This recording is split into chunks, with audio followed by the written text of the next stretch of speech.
అందరికీ నమస్కారం. ఆలోచిస్తే నవ్వు పుట్టించే తెలుగు పదాలు చదివి ఆస్వాదించండి. సరదాగా చదువుకోండి, హాయిగా నవ్వుకోండి. చూద్దాం మరవేంటో. సుందరమైన తెలుగు భాష. అందరూ పొగ పీలిస్తే తెలుగువాడు పొగ తాగుతాడు. ఇంతేకాదు, తెలుగువాడు దెబ్బలు తింటాడు. దెబ్బలేమైనా తినే పదార్థాలా అంటే ఉలకడు పలకడు. సంస్కృతం అమర భాష అంటారు. దాని సంగతేమో కానీ తెలుగు మాత్రం ఖచ్చితంగా అమర భాషే. ఇందుకు ఉదాహరణలు ఉన్నాయి.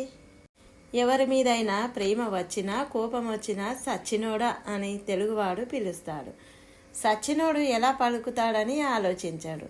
చచ్చినా ఒప్పుకోను అంటాడు. చస్తే ఎలా ఒప్పుకుంటాడు? చచ్చినాక ఒప్పుకొని చూపించిన వాడు ఒక్కడైనా ఉన్నాడా? ఆశ చావడం లేదంటాడు. చెట్లకే ప్రాణం ఉందని చెప్పుకొని చావని వాళ్ళు ఇంకా ఉన్నారు. అలాంటి వాళ్ళు ఆశకు ప్రాణం ఉంటుందని ఎలా ఒప్పుకొని చేస్తారు? ఇలాంటి అతీత శక్తులు యావత్ ప్రపంచంలో తెలుగువాడికి మాత్రమే ఉన్నాయి. ఎంత గొప్ప, ఎంత చిత్రం! మత్తు పానీయాలైన సారా, బ్రాందీ, విస్కీలను సేవిస్తున్నానంటాడు. అదే సమయంలో మంచినీళ్ళు తాగుతున్నానంటాడు తప్ప సేవిస్తున్నానన్నాడు. ఇదేం చిత్రము! ఇంకా చిత్రం ఏమిటంటే మందు కొడుతున్నాను అంటాడు. కొట్టడానికి మందేమన్నా మనిషా పశువా? బాత కాని కొట్టకు అంటాడు. దీని పరిస్థితి ఇదే. అనారోగ్యకరమైన నిశాపానీయాన్ని ఆరోగ్యప్రదాయనైన మందు పేరుతో పిలుస్తాడు. అంతా మందే మనదే అనుకునేవాడు తప్ప ఇంకెవ్వడైనా ఈ పని చేయగలడా? తెలుగువాడు ఎందులోనైనా ఆటను చూడగలడు. మాట్లాడతానంటాడు, పోట్లాడతానంటాడు, మనస్ఫూర్తిగా కోరుకుంటున్నానంటాడు. ఇంకో మాట, హృదయపూర్వకంగా అభినందిస్తున్నానంటాడు. కాసేపు హృదయాన్ని పక్కన పెడితే అభినందించే అవకాశం ఉందా, ఉంటుందా? తెలుగువాడి న్యాయమే వేరు. బడాయిగాని మాట మాట్లాడితే మనస్సాక్షిగా అంటాడు. మనసుకేమన్నా రూపం ఉందా, మాట ఉందా వచ్చి సాక్ష్యం చెప్పడానికి? ఇంకో మాట, అగ్ని సాక్షిగా పెళ్ళాడాను అని కూడా అంటాడు. అగ్ని ఏదో చిటపటలాడుతుంది కానీ ఎవరైనా సంసారంలో చిచ్చు పెడితే అదొచ్చి అడ్డుపడుతుందా ఏంటి? కళ్ళల్లో నిప్పులు పోసుకుంటున్నాడు అంటాడు. పోసుకోమానండి చూద్దాం. పెళ్లి కాని ఆడపిల్లలను గుండెల మీద కుంపటి అంటాడు. ఇది ఎంత తప్పు! గుండెల మీద కుంపటి పెట్టుకున్న మొనగాళ్ళు యావత్ భూప్రపంచంలో ఎవరైనా ఉన్నారా? మాటేగా ఏదైనా అంటాడు. గుండె మీద బరువు తగ్గించుకున్నానంటాడు. గుండెల మీద బట్టల బరువు తప్ప ఇంకేం బరువు ఉంటుంది? నవ్వితే నవరత్నాలు రాలుతాయి అంటాడు. రత్నాల పాడ మరీ గట్టిగా నవ్వితే పళ్ళు రాలిపోతాయేమో. చిటికెలో పని అయిపోతుంది అంటాడు. అతిశయం కాకపోతే చిటికె వేస్తే శబ్దం అవుతుంది కానీ పని ఎలా అవుతుంది? మరో మాట, వట్టి మాటలు కట్టిపెట్టోయని గురజాడ చెప్పినా మన వాళ్ళు వినరు. అప్పు తీసుకునేటప్పుడు నీ డబ్బు వడ్డీతో సహా పువ్వుల్లో పెట్టిస్తానంటారు. వడ్డీ ఇస్తే ఇవ్వచ్చు కానీ పువ్వుల్లో పెట్టించిన వాడు ఎవడైనా ఉన్నాడా? ఇది అప్పిచ్చిన పిచ్చివాడి చెవిలో పువ్వు పెట్టడం కాదు. ఎవరో చిన్న చూపు చూస్తున్నారని తెలుగువాడు ఆక్షేపిస్తాడు. దూరపు చూపు, దగ్గర చూపు ఉంటాయి తప్ప చిన్న చూపు, పెద్ద చూపు అని ఎక్కడైనా ఉంటాయా? వంట చేయడాన్ని చేయి కాల్చుకోవడం అంటాడు.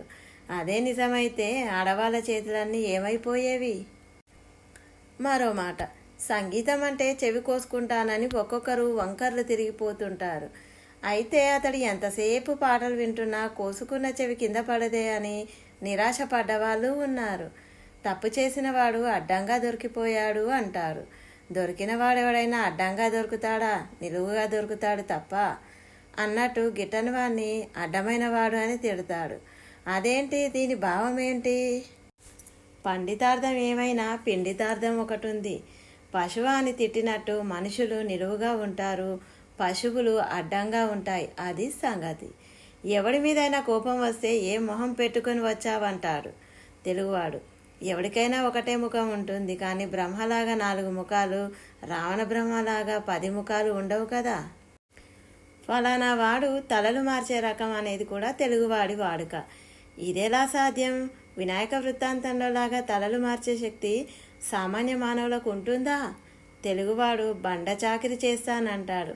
బండ, దానికి ఒక మొహం ఎక్కడ పడేస్తే అక్కడే ఉంటుంది కానీ అది చేసే చాకిరి ఏముంటుంది?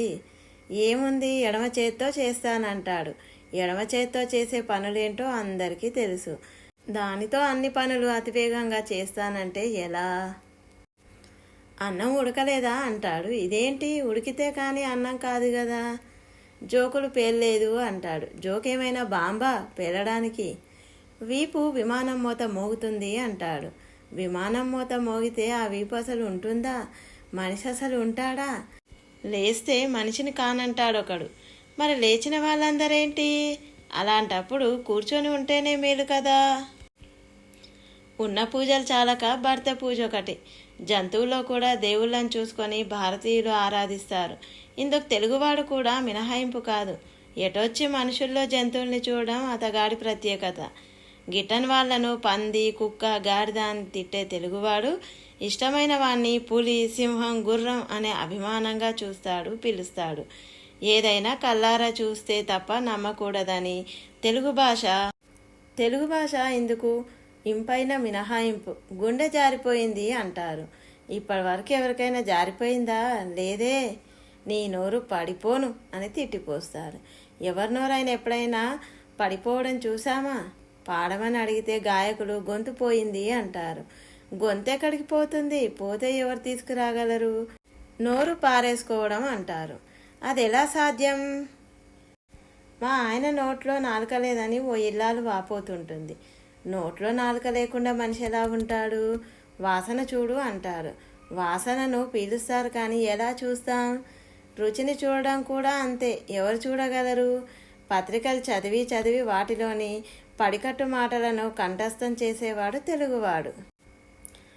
ఫలానా వాడు బాధకు గురయ్యాడు అంటారు. మధ్యలో గురెందుకు? బాధపడ్డాడు అనొచ్చు కదా. దిగ్భ్రాంతి వ్యక్తం చేశాడంటారు. దిగ్భ్రాంతిని చెందాడు అనడు. దిగ్భ్రాంతిని ఎలా వ్యక్తం చేస్తాడంటే చెప్పాడు. తప్పు చేస్తే పాపం అంటాడు. సరే, ఎదుటివారు కష్టాల్లో ఉంటే అయ్యో పాపం అంటాడు. తెలుగు భాష ఏమన్నా పుణ్యానికి వచ్చిందా ఏంటి? దేశ భాషలందు తెలుగు లెస్స. తెలుగు భాష జిందాబాద్. ఇవ్వండి మన తెలుగు భాషలోని పద చమత్కారాలు. ఒక పదాన్ని ఎలా వాడతామో దాన్ని చూడండి. ఇలాంటి పద ప్రయోగాలు ఏ భాషలో లేవు, మన తెలుగు భాషలో తప్ప. నా ఛానల్ కనుక మీకు నచ్చినట్లయితే లైక్ చేయండి, షేర్ చేయండి, సబ్స్క్రైబ్ చేయండి. మరిన్ని విషయాలతో మళ్ళీ కలుద్దాం.